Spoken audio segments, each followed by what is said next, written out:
Bakı ilk addımı attı. Moskva birbaşa izlədi. Bütün Azərbaycan o xəbəri gözləyir.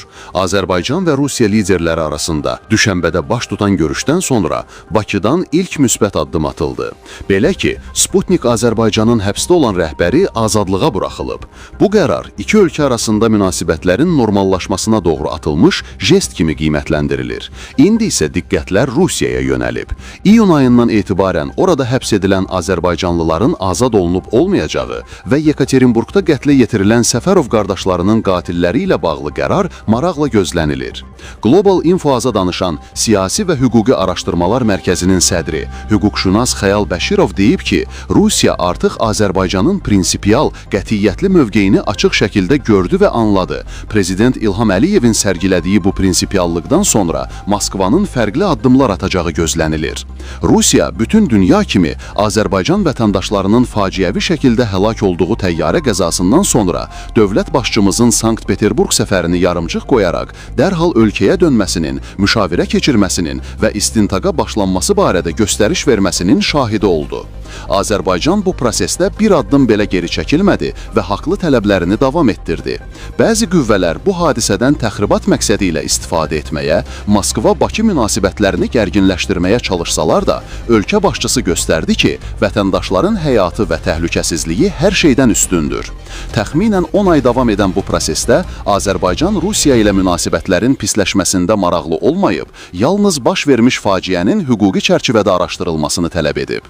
Hüquqşünas bildirib ki, beynəlxalq hüquqa və Çikaqo konvensiyasına uyğun olaraq Azərbaycan Rusiyaya öz haqlı tələblərini irəli sürüb, Rusiya bu tələbləri yerinə yetirməkdə ləngisə də, düşənbə görüşündə Prezident Vladimir Putin Azərbaycan tərəfinə yenidən üzrxahlığını bildirib, kompensasiyanın ödəniləcəyini və məsul şəxslərin cəzalandırılacağını qeyd edib. Bunun ardınca Bakı da konstruktiv addım ataraq Sputnik Azərbaycanın rəhbərinin azadlığa buraxılmasına qərar verib. Fikrimcə, bu qərar hüquqi əsaslara uyğun şəkildə qəbul edilib. Gözlənilir ki, bundan sonra Rusiya Azərbaycan vətəndaşlarına qarşı qanunsuz addımlardan çəkinəcək və araşdırmalar daha ədalətli aparılacaq. Azərbaycan üçün əsas məsələ ədalətin bərpası və günahkarların məsuliyyətə cəlb olunmasıdır. Dövlətlərarası münasibətlərdə hər hansı cinayətə göz yumulmur. Bu hadisədən sonra münasibətlərin normallaşması, gərginliyin azalması və qarşılıqlı etimadın bərpası istiqamətində yeni addımların atılması mümkündür. Azərbaycan hər zaman bütün ölkələrlə, o cümlədən qonşularla bərabər hüquqlu əməkdaşlıq və qarşılıqlı hörmət prinsiplərinə əsaslanır. Bu prinsiplərə əməl edən dövlətlərlə münasibətlər inkişaf etdirilir, əks halda isə adekvat mövqe sərgilənir. Pagosyan türk dövlətlərini hədələdi, xaos baş verəcək.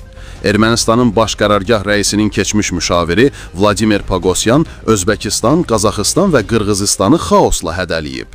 Global Info.az xəbər verir ki, o, Turan ideyasını Britaniya-Türkiya planı adlandırıb. İddia edib ki, məqsəd Ermənistanı parçalamaq, Türk ölkələrindən güclü hərbi-iqtisadi blok yaratmaqdır. Pagosyanın sözlərinə görə, Türkiyə, Rusiya və Çin üzərində hökmranlıq etmək niyyətindədir və Türk dövlətləri demoqrafik göstəricilərə görə artıq Rusiyanı üstələyirlər. Bununla belə, Pagosyan Özbəkistan, Qazaxıstan və Qırğızıstanda xaos olacağını deyib.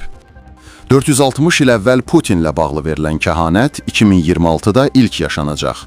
16-cı əsrdə yaşamış məşhur görücü, əczaçı, astroloq Mişo Nostradamusun 450 il əvvəl gələcəyə dair verdiyi proqnozlar 2026-cı il üzrə dəyərləndirilib. Global Info.az xəbər verir ki, Sky History Nostradamusun 2026-cı il üçün proqnozlarını şərh edib. Nəşr yazır ki, görücünün kəhanətlərinə əsasən növbəti ildə Avropada ciddi hərbi qarşıdurma yaşana bilər. Böyük müharibədə 7 ay insanlar pisliyə görə öləcəklər cümləsinin daha çox Rusiya-Ukrayna savaşını xatırlatdığı və yeni ildə bu müharibənin daha da şiddətlənə biləcəyi güman olunur. Nostradamusun yazılarında 26 rəqəminə uyğun gələn kəhanətlərə daha çox diqqət edilir. O, böyük bir arı sürüsü yüksələcək, pusqu quracaqlar deyə məmalı bir fikir qeyd edib. Məlumata görə, arılar siyasi gücün simvolu kimi qəbul edilir. Beləliklə, 2026-cı ildə xüsusilə Rusiya prezidenti Vladimir Putin və ya ABŞ prezidenti Donald Trump kimi liderlər ciddi zəfərlər qazana daha da yüksələ bilərlər. Digər tərəfdən, Avropada 27 il sonra ilk dəfə tam günəş tutulmasının yaşanacağı gözlənilir. Bu hadisə keçmiş sənədlərdə göydən gələn alov kimi təqdim edilir, həmçinin ciddi kosmik yaxud geosiyasi fəlakətlərin xəbərçisi sayılır. Bununla belə, Nostradamusun tam olaraq 2026-cı ilə işarə etdiyinə dair dəqiq mənbənin olmadığını vurğulayırlar. Lakin onun kəhanətləri ilə bağlı qeydlərinin ümumi dəyərləndirilməsi bu rəqəm nəzərə alınaraq aparılır. Qeyd edək ki, Michel Nostradamus 1503-1566-cı illərdə yaşayıb. Onun tarixi şəxsiyyətlər və fəlakətlərlə bağlı bir çox proqnozunun reallaşması ölümündən sonra qeydlərinin araşdırılmasına marağı artırıb. Bununla belə, Nostradamusun tam olaraq 2026-cı ilə işarə etdiyinə dair dəqiq mənbənin olmadığını vurğulayırlar. Lakin onun kəhanətləri ilə bağlı qeydlərinin ümumi dəyərləndirilməsi bu rəqəm nəzərə alınaraq aparılır. Qeyd edək ki, Michel Nostradamus 1503-1566-cı illərdə yaşayıb. Onun tarixi şəxsiyyətlər və fəlakətlərlə bağlı bir çox proqnozunun reallaşması ölümündən sonra qeydlərinin araşdırılmasını marağı artırıb. ABŞ-da atışma, 4 nəfər öldü, 20 nəfər yaralandı. ABŞ-nın Cənubi Karolina ştatında yerləşən barların birində atışma olub. Bu barədə Associated Press məlumat yayıb. 4 nəfər hadisə yerində ölüb, azı 20 nəfər yaralanıb. Yaralılardan 4-ü ağır vəziyyətdə xəstəxanaya yerləşdirilib. Ölənlərin və atəş açanların kimliyi hələlik açıqlanmayıb. Hava ilə bağlı son dəqiqə xəbərdarlığı.